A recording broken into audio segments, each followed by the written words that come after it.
So here's the deal for morels in Virginia. 3 trees. Poplar, tulip poplars. You can see these guys here, they have the smooth bark with the white spots on it. It's a great tree. Now that's not one. This is a poplar right here.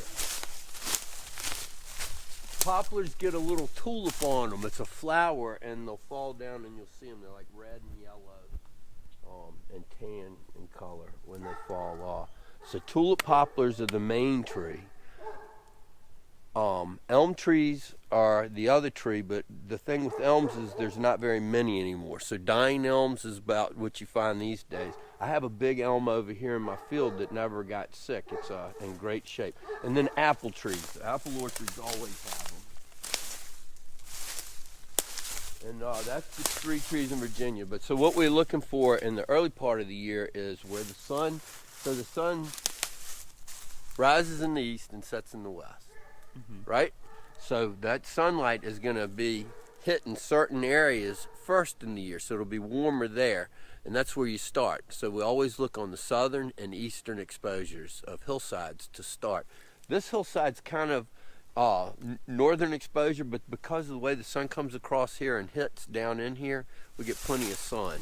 You see what I'm saying though? It's southern exposure up on the yard, but we're going down this hillside, so it's not getting much sunlight. So what I do is I stick to the areas that are getting the sun. So looking over here, you see all the sunlight over there?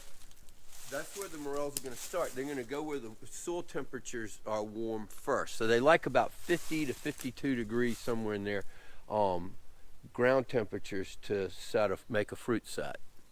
We're right at that right now. We're right at 52 degrees right now. And so what I do is I do soil temperatures. I'll check with a soil thermometer about 4 or 5 inches down, and when I'm at 50 to 52 degrees, then I know this is morels are ready to go. Another indicator is when you start seeing these little leaves on the poplar trees. Some of the old wives' tales say that when dandelions finish their flower and make their seed head, when that first seed head happens, that's about the same time that the morels will start popping.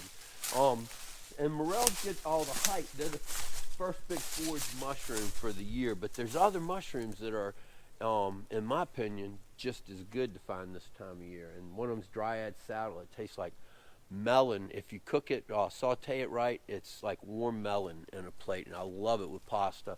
Morels, I rarely eat them. I usually sell them if I find them. So what you do is we'll hug the areas where we see the sunlight hitting, look across the ground. Children always do a better job of morel hunting than anyone else because they're closer to the ground. I love it when kids are on the hunts. So because of that, every once in a while I'll get down and I give a view. Every 10 or 15 steps I'll stop and look around. And I'll do it in both directions because mushrooms, just because they there's all these things that we indicators that they're ready.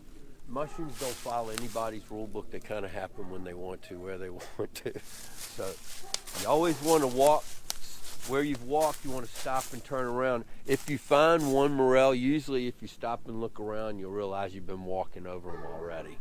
You're just not seeing them.